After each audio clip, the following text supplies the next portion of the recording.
The Kansas City Chiefs had a very impressive draft as they filled every major hole that they had on the team.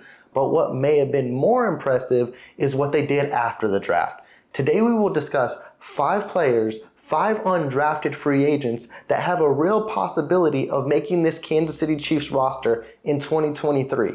But before we do get in all of that, please be sure you subscribe to the channel, like this video, as I'm going to keep you up to date on anything Kansas City Chief related that you do not want to miss out on. And without further ado, let's have some fun. Coming into this draft, you could have asked Chiefs Kingdom what were the 3 biggest holes on this team. And in no particular order, they would have gave you pass rusher, wide receiver, and offensive line. And without Q, Brett Veach, he addressed all 3 needs in the first 3 rounds. What makes Brett Veach a really good GM is not what he does in the beginning of the draft. It's what he does at the end of the draft, rounds 5, 6, and 7. And what also makes him very special is the depth he adds on this team. And that zones in on what he has done with this undrafted free agency class. So today, we're going to zone in on 5 undrafted free agents that will be in the Chiefs training camp this summer and in preseason and fighting for a roster spot, and I believe have a legit chance of making this team. And without further ado, let's dive into our first player, which will be Truman Jones, an Ivy League standout, pass rusher, and the Kansas City Chiefs gave him a nice little contract worth a little more than $230,000, $236,000 to be exact. And like Chiefs Kingdom has been preaching this whole offseason is we want pass rushers. And Brett Veach made it a key point on we're going to bring pass rushers and we're going to bring more, and more. With the first round pick, they selected Felix Anudike-Uzomah. And then in the 4th round, they selected BJ Thompson. And then now, in the undrafted free agency, they bring in a highly touted Truman Jones, who was very, very exceptional in the Ivy League. And he's someone who can be very promising. And you're going to see his name called in training camp where eyes are going to catch him. It's going to be intriguing because more bodies you put in this pass rushing group, it's going to be hard. There's going to be a guy left out. And that could be Truman Jones. The thing is, you have to focus on the contract at these points because that is a rich contract for an undrafted free agent where they're thinking he has the possibility of making this team. And if not, at worst, he can be on this practice squad. And that's what all of these guys can be as well. It's just practice squad gets a little interesting because if you excel in training camp and then you excel in preseason, you're going to catch the eyes of many, many teams where they can snag you off of your practice squad and put you on their 53-man roster. So the Kansas City Chiefs will have to fall in love with someone, and if they do, they have to put them on the 53-man roster. Truman Jones, last year, he had 5.5 sacks. It may not be that crazy or impressive, but he fits the type of pass rusher that Spagnuolo really loves. He's a big body dude who just doesn't know when to quit and is always pushing. The high motor guy. It's something we are always hearing with these Kansas City Chiefs pass rushers, with Anudike-Uzomah now, with George Karlaftis. You name them, they have a relentless motor, and Jones is no different as well. He's the guy I'm going to have my eyes on this training camp because, 1, he got paid good money for undrafted free agent, and 2, my eyes are just going to be on that pass rushing group in general because Chiefs Kingdom, they made that a key focus of concern, even though they had, 55 sacks last year, 2nd in the league in sacks. This line is going to be perfectly fine, but I think they may just be even better. The depth is crazy. The depth around this team and whole is crazy, and I'm excited to see these training camp battles just unfold. Now we're going to stay still on the defensive side of the ball, but we're going to focus on the linebacking core, and the Kansas City Chiefs signed Cam Jones to $150,000 guaranteed, and it's not as rich as what Truman Jones was, but also Cam Jones, he is a guy that was scouted to go maybe as high as the 5th round and just so happened to go undrafted. Now, just because he had the potential of being not a high draft pick, but a mid-tier draft pick, why would I think he has the capability of making this roster? Definitely in a filled linebacking core.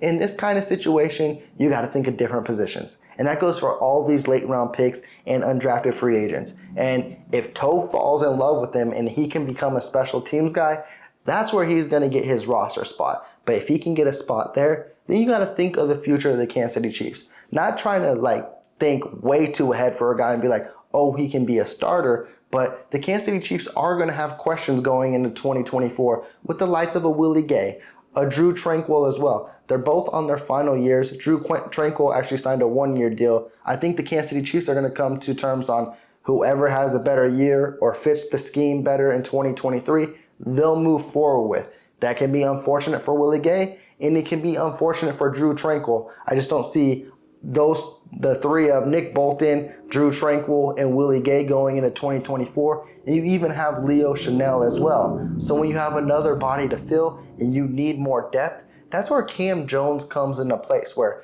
if he has a very strong training camp and a very strong preseason, he may not make the initial roster, but he can make a practice squad. And then that just takes time to where you're chipping away to then just because you make the practice squad before week 1 doesn't mean you can't be elevated up during the season.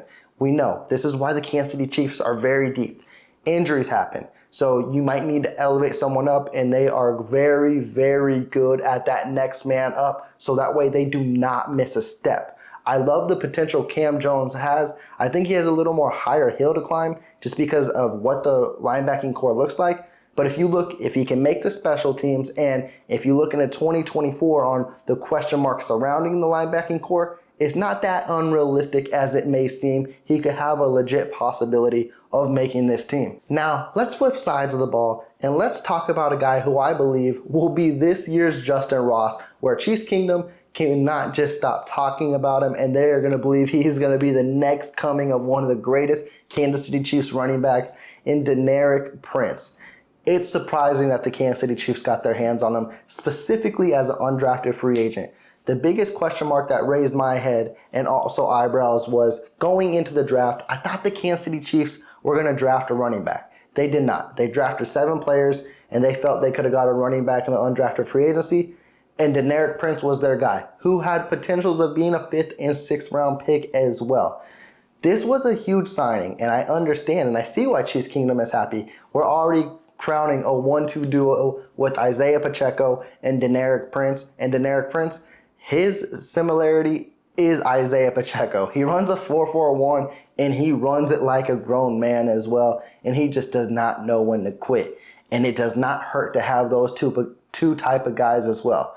The Kansas City Chiefs just recently brought back Jerick McKinnon, your elusive reception, reliable blanket for Patrick Mahomes. So in reality, I would love for it to be Isaiah Pacheco, Jerick McKinnon, and Deneric Prince.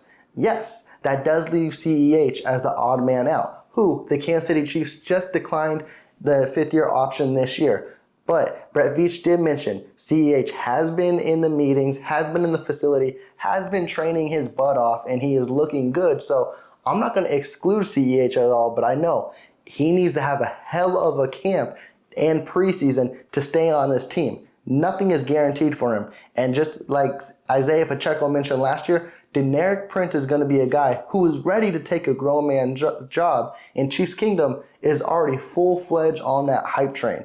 I'm excited to see what Prince can provide, and I definitely got my eyes tuned in on him in training camp, and he's one of those players where every snap he is in on the offense in preseason, and every time he touches the ball, even if it is just for a 1-yard carry, you're going to see Chiefs Kingdom lose their mind like it was the best thing to ever happen. So it's going to be interesting to see, and I'm very intrigued to see what Deneric Prince brings, and he does. He really does have that potential to be RB2 on this team and be that rotational guy. Because at the end of the day, no matter if it's Isaiah Pacheco, Jerick McKinnon, Deneric Prince, or even CEH, Andy Reid doesn't commit to one back. It is always going to be a running back by committee, so that's why you have the depth in the running back room. Still sticking on the offensive side of the ball, we're going to focus on the line that's going to be blocking for Isaiah Pacheco. And the Kansas City Chiefs brought in Jerome Carvin. Now, I don't know if this next statement I'm going to say is a fact or not, because I've never heard of such a thing specifically for undrafted free agent or specifically this type of deal either. But this report came out saying that he signed a 3-year PFA deal worth up to $2.7 million. Again, I don't know if any of that is legit, and that just seems like a lot of money for an undrafted free agent, but I couldn't find anything that was wrong. So if you guys can stat check me, let me know what his real contract is, or let me know if this is legit, then that would be great. But Jerome Carvin, I believe he has a legit possibility of making this team.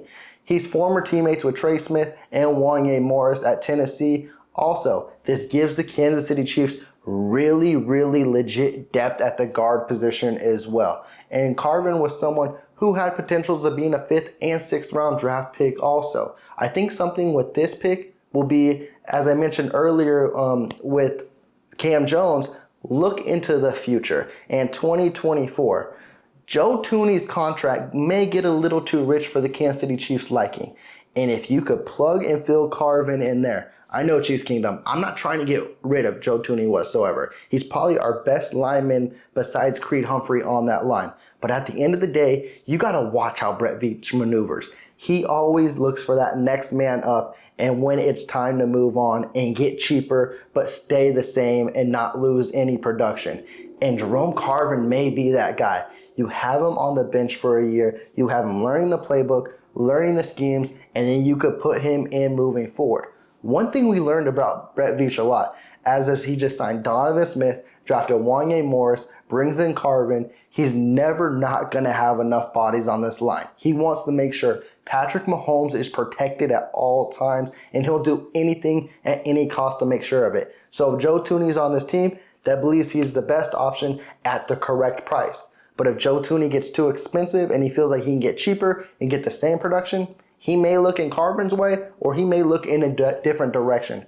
But honestly, with Jerome Carvin, he is a really solid guard who, during preseason, you're going to hear his name a lot, and you're going to hear he may make this 53-man roster, and it would not surprise me one bit. And my final guy on this list, we're still staying on the offensive side of the ball. Kinda. I am looking at wide receiver Nico Remigio. Wide receiver out of Fresno State, but also kick returner. And I'm specifically just looking at him for special teams and kick returner. Chiefs Kingdom knows, throughout the 2022 NFL season, special teams was up and down. Way too inconsistent for anyone's liking. We had Sky Moore back there for the majority of the time, and it's not his fault. Coming into this year, he didn't know how to fill the punt, and we put way too much on his plate, and it cost us in a few scenarios. Now, Sky Moore can solely focus on being a wide receiver, and I believe Coach Reed would love to do the same for Kadarius Toney, just in certain situations, unless it's game time decision, to bring Toney back there.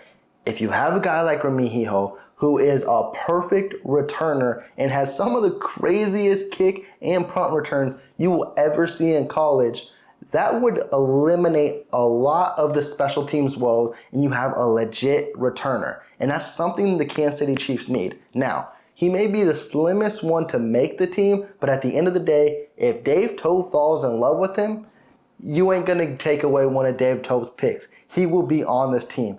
I am intrigued to see how Nico does in the training camp and in preseason. And he's going to be someone, like I mentioned with Prince, where if he's in there returning a punt or kickoff, I'm going to have my eyes glued on that TV, because I believe every time he touches the ball, something special can happen. And honestly, if he just returns one punt or kickoff return for a touchdown, that may solidify a role for him into 2023. With that, Chiefs Kingdom, I'm going to close off this video. We had a lot more guys than what I mentioned. I just gave you 5 undrafted free agents. Let me know some guys that you see on undrafted free agent list that have a real possibility of making this team.